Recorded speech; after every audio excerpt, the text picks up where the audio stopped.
Hi ಸ್ನೇಹಿತರೆ, welcome to our channel Mithun Raj ಅಡಿಗೆ ಮನೆ. ಇವತ್ತಿನ ವಿಡಿಯೋದಲ್ಲಿ ಸ್ಪೆಷಲ್ ಆಗಿ ನಾನು 4 ಟೊಮೊಟೊ, 1 ಹಿಡಿಯಷ್ಟು ಕೊತ್ತಂಬರಿನ ಬಳಸ್ಬಿಟ್ಟು ತುಂಬಾನೇ ಸಿಂಪಲ್ ಆಗಿರುವಂತ ಚಟ್ನಿ ಮಾಡಿ ತೋರಿಸ್ತಾ ಇದ್ದೀನಿ.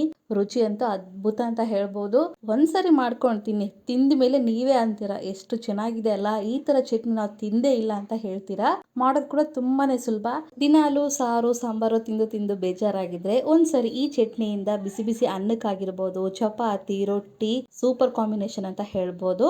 ಮೊದಲನೇದಾಗಿ ಒಂದು ಕಡಾಯಿಯಲ್ಲಿ 1 ಟೇಬಲ್ ಸ್ಪೂನ್ ಅಷ್ಟು ಎಣ್ಣೆ ಹಾಕ್ತಿದ್ದೀನಿ. ಎಣ್ಣೆ ಬಿಸಿ ಆದಮೇಲೆ 2 ಟೇಬಲ್ ಸ್ಪೂನ್ ಅಷ್ಟು ಶೇಂಗಾ ಬೀಜನ ಹಾಕ್ತಾ ಇದ್ದೀನಿ. ಗ್ಯಾಸನ್ನು ಮೀಡಿಯಂ ಫ್ಲೇಮಲ್ಲಿ ಇಟ್ಕೊಂಡು ಶೇಂಗಾ ಬೀಜನ ಚೆನ್ನಾಗಿ ಹುರ್ಕೋಬೇಕು. ಆ್ಯಂಡ್ ನಿಮ್ಮೆಲ್ಲರ ಹತ್ರ ಒಂದು ರಿಕ್ವೆಸ್ಟ್, ನನ್ನ ಚಾನಲ್ನ ಮೊದಲನೇ ಬಾರಿ ನೋಡ್ತಾ ಇದ್ರೆ ಪ್ಲೀಸ್ ಎಲ್ಲರೂ ದಯವಿಟ್ಟು ಸಬ್ಸ್ಕ್ರೈಬ್ ಮಾಡ್ಕೊಳ್ಳಿ. ಪಕ್ಕದಲ್ಲೇ ಇರುವಂಥ ಬೆಲ್ ಬಟನ್ನ ಕ್ಲಿಕ್ ಮಾಡೋದನ್ನು ಮಾತ್ರ ಮರಿಬೇಡಿ.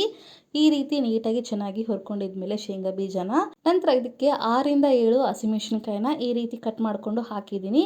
ಹಸಿಮೆಣಸಿನಕಾಯಿ ಹಾಕಿದ ಮೇಲೆ ಗ್ಯಾಸನ್ನ ಲೋ ಫ್ಲೇಮಲ್ಲಿ ಇಟ್ಕೊಂಡು ಹಸಿಕಾಯಿ ಆ್ಯಂಡ್ ಶೇಂಗಾ ಬೀಜ ಇನ್ನೂ ಚೆನ್ನಾಗಿ ಫ್ರೈ ಆಗೋ ರೀತಿ ಹುರ್ಕೋಬೇಕು. ನೋಡಿದ್ರೆ ಫ್ರೈ ಆಗಿದೆ. ಇವಾಗ ಒಂದು ಬೌಲಲ್ಲಿ ಎತ್ತಿಟ್ಕೊತೀನಿ.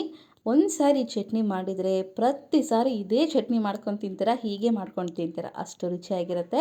ಕಂಪ್ಲೀಟಾಗಿ ಬೌಲಲ್ಲಿ ಎತ್ತಿಟ್ಕೊಂಡಿದ್ದೀನಿ. ನಂತರ ಅದೇ ಕಡೆಗೆ 1 ಟೇಬಲ್ ಸ್ಪೂನ್ ಅಷ್ಟು ಎಣ್ಣೆ ಹಾಕಿ ಒಂದು 4 ಟೊಮೊಟೊನ ಈ ರೀತಿ ಅಡ್ಡದಾಗಿ ಕಟ್ ಮಾಡಿಕೊಂಡು ಹಾಕಿದ್ದೀನಿ. ಹೀಗೆ ಕಟ್ ಮಾಡಿಕೊಂಡು ಬೇಯಿಸ್ಕೋಬೇಕು ಅಂತೇನಿಲ್ಲ, ನಿಮ್ಮ ಇಷ್ಟ, ನೀವು ಯಾವ ರೀತಿ ಅದು ಕಟ್ ಮಾಡ್ಕೊಳ್ಳಿ. ಪಾತ್ರೆಯಲ್ಲಿ ಟೊಮೊಟೊ ಹಾಕಿದ ಮೇಲೆ ಗ್ಯಾಸನ್ನು ಮೀಡಿಯಂ ಫ್ಲೇಮಲ್ಲಿ ಇಟ್ಕೊಂಡು 1-2 ನಿಮಿಷ ಲಿಡ್ ಕ್ಲೋಸ್ ಮಾಡಿಕೊಂಡು ಬೇಯಿಸ್ಕೊಳ್ಳಿ. ನಂತರ ಇನ್ನೊಂದು ಕಡೆ ತಿರುಗಿಸ್ಕೊಂಡು ಈಗ ನಿಂಬೆ ಹಣ್ಣಿನ ಸೈಜ್ ಗಾತ್ರದ ಹುಣಸೆ ಹಣ್ಣು ಹಾಕ್ಕೊಂಡು ಇನ್ನೊಂದ್ಸರಿ ಲಿಡ್ ಕ್ಲೋಸ್ ಮಾಡಿ ಇನ್ನೊಂದು ಕಡೆ ಬೇಯಿಸ್ಕೊತೀನಿ. ಈ ರೀತಿ ಎರಡೂ ಕಡೆ ನೀಟಾಗಿ ಬೇಯಿಸ್ಕೋಬೇಕು, ಅಂದರೆ ಫ್ರೈ ಮಾಡ್ಕೋಬೇಕು. ನೋಡೋರ ಎಷ್ಟು ಚೆನ್ನಾಗಿ ಫ್ರೈ ಆಗಿದೆ. ನಂತರ ಇದಕ್ಕೆ ಕೊತ್ತಂಬರಿ ಹಾಕ್ತಿದ್ದೀನಿ. 1 ಹಿಡಿಯಷ್ಟು ನೀಟಾಗಿ ತೊಳೆದ್ಬಿಟ್ಟು ಹಾಕ್ಕೊಳ್ಳಿ. ಕೊತ್ತಂಬರಿ ಹಾಕಿದ್ಮೇಲೆ ಸೈಡಲ್ಲಿ ಈ ರೀತಿ ಫ್ರೈ ಮಾಡ್ಕೊತೀನಿ. ಯಾಕಂದರೆ ಎಲ್ಲ ಒಂದೇ ಸರಿ ಫ್ರೈ ಮಾಡ್ಕೊಂಡ್ಬಿಟ್ರೆ ಟೊಮೊಟೊ ಮೆತ್ತಗಾಗ್ಬಿಡುತ್ತೆ. ಸ್ವಲ್ಪ ಸೈಡಲ್ಲಿ ಈ ರೀತಿ ಫ್ರೈ ಮಾಡ್ಕೊಂಡ್ರೆ ಸಾಕು. ನಂತರ ಇಲ್ಲಿ ನಾನು ಟೊಮೊಟೊ ಮೇಲ್ಗಡೆ ಇರುವಂಥ ಸಿಪ್ಪೆನ ತೆಗಿತಾ ಇದ್ದೀನಿ. ಇದು ಆಪ್ಷನಲ್, ತೆಗಿಲೇಬೇಕು ಅಂತೇನಿಲ್ಲ. ಇಷ್ಟ ಇದ್ದರೆ ಹಾಗೆ ಇಟ್ಕೊಳ್ಳಿ, ಇಷ್ಟ ಬೇಡ ನಮಗೆ ಸಿಪ್ಪೆ ತೆಗೆದುಬಿಡ್ತೀನಿ ನಾನು ಅಂದರೆ ತೆಗಿಬೋದು. ಆಪ್ಷನಲ್ ಮಾತ್ರ ಮತ್ತೆ ಮತ್ತೆ ಹೇಳ್ತಿದ್ದೀನಿ. ಸಿಪ್ಪೆ ತೆಗೆದ್ಮೇಲೆ ಒಂದ್ಸರಿ ಕಲಿಸ್ಕೊಂಡು ಇವಾಗ ಗ್ಯಾಸ್ ಆಫ್ ಮಾಡಿಕೊಂಡು ಸ್ವಲ್ಪ ತಣ್ಣಗಾಗೋಕ್ಕೆ ಬಿಡ್ತೀನಿ. ನಂತರ ಮಿಕ್ಸಿ ಜಾರಲ್ಲಿ ಆಲ್ರೆಡಿ ಫ್ರೈ ಮಾಡಿರುವಂಥ ಹಸಿಮೆಣಸಿನಕಾಯಿ ಶೇಂಗಾ ಬೀಜನ ಹಾಕ್ತಿದ್ದೀನಿ. ಒಂದು 6 ಇಂದ 7 ಬೆಳ್ಳುಳ್ಳಿನ ಹಾಕ್ತಾ ಇದ್ದೀನಿ. ಒಂದು ಅರ್ಧ ಸ್ಪೂನಷ್ಟು ಜೀರಿಗೆ, ಸ್ವಲ್ಪ ಅರಿಶಿಣ ಪುಡಿ ಹಾಕ್ತಿದ್ದೀನಿ. ನಂತರ ರುಚಿಗೆ ತಕ್ಕಷ್ಟು ಉಪ್ಪು ಇಲ್ಲೇ ಹಾಕ್ಕೊಂಬಿಡಿ. ಉಪ್ಪು ಹಾಕಿದ ಮೇಲೆ ಮಿಕ್ಸಿ ಮುಚ್ಚಳನ ಮುಚ್ಚಿಬಿಟ್ಟು ಮಿಕ್ಸಿ ಮಾಡ್ಕೊಂಡು ಬಂದಿದ್ದೀನಿ ನೋಡಿ. ಇಷ್ಟ ಆದರೆ ಸಾಕು. ಸದ್ಯಕ್ಕೆ ನೀರು ಏನು ಹಾಕ್ಕೊಳಕ್ಕೆ ಹೋಗಬೇಡಿ, ನೀರು ಹಾಕದೇನೆ ಹಾಗೆ ಮಿಕ್ಸಿ ಮಾಡ್ಕೋಬೇಕು. ಈ ರೀತಿ ಸ್ವಲ್ಪ ತರಿತಿರಾಗಿ ಮಿಕ್ಸಿ ಮಾಡ್ಕೊಳ್ಳಿ ಸಾಕು. ನಂತರ ತಣ್ಣಗಾಗಿರುವಂಥ ಕೊತ್ತಂಬರಿ ಟೊಮೊಟೊ ಕೂಡ ಹಾಕ್ತಾ ಇದ್ದೀನಿ. ತಣ್ಣಗಾದ್ಮೇಲೆ ಮಾತ್ರ ಮಿಕ್ಸಿ ಮಾಡ್ಕೋಬೇಕು. ಎಲ್ಲವನ್ನು ಮಿಕ್ಸಿ ಜಾರಿಗೆ ಹಾಕ್ಕೊಂಡಿದ್ಮೇಲೆ ಮತ್ತೆ ಇವಾಗ ಮಿಕ್ಸಿ ಮಾಡ್ಕೊಂಡು ಬಂದಿದ್ದೀನಿ ನೋಡಿ.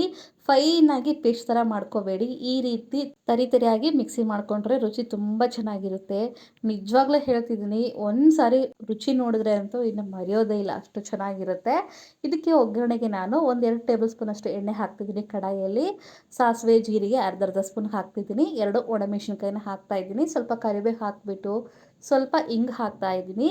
ಹಿಂಗೆ ಹಾಕಿದ ಮೇಲೆ ಗ್ಯಾಸನ್ನು ಮೀಡಿಯಂ ಫ್ಲೇಮಲ್ಲಿ ಇಟ್ಕೊಂಡು 1-2 ನಿಮಿಷ ಈ ರೀತಿ ಕಲಿಸ್ಕೊಂಡು ಆಲ್ರೆಡಿ ಮಿಕ್ಸಿ ಮಾಡಿರುವಂಥ ಪೇಸ್ಟನ್ನು ಹಾಕ್ತಾ ಇದ್ದೀನಿ, ಚಟ್ನಿನ.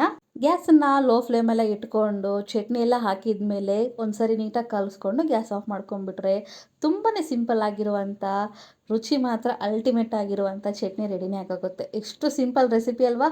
ನಾವು ಚಟ್ನಿ ಅಂದರೆ ನಾರ್ಮಲಾಗಿ ಏನು ಮಾಡ್ತಿರ್ತೀವಿ, ಎಲ್ಲ ಒಂದೇ ಸಾರಿ ಹುರಿದ್ಬಿಟ್ಟು ಮಿಕ್ಸಿ ಮಾಡ್ಕೊತೀವಿ. ಆ ರೀತಿ ಅಲ್ಲ, ಒಂದ್ಸರಿ ಈ ರೀತಿ ಟೊಮೊಟೊ ಕೊತ್ತಂಬರಿನ ಯೂಸ್ ಮಾಡಿಬಿಟ್ಟು ಮಾಡಿ, ತುಂಬ ಚೆನ್ನಾಗಿರುತ್ತೆ. ಚಟ್ನಿನ ನೀಟಾಗಿ ಕಲಿಸ್ಕೊಂಡು ಗ್ಯಾಸ್ ಆಫ್ ಮಾಡ್ಕೊಂಡ್ಬಿಟ್ರೆ ಚಟ್ನಿ ರೆಡಿ ಆಗುತ್ತೆ. ಈ ವಿಡಿಯೋ, ಈ ರೆಸಿಪಿ ನಿಮಗೆ ಇಷ್ಟ ಆದರೆ ನನ್ನ ಚಾನಲ್ನ like, share, comment and subscribe ಮಾಡ್ಕೊಳ್ಳೋದನ್ನು ಮಾತ್ರ ಮರಿಬೇಡಿ. ಓಕೆನಾ? ಮುಂದಿನ ವಿಡಿಯೋದಲ್ಲಿ ಮತ್ತೆ ಸಿಗ್ತೀನಿ. ಅಲ್ಲಿವರೆಗೂ ಟೇಕ್ ಕೇರ್, ಬಾಯ್.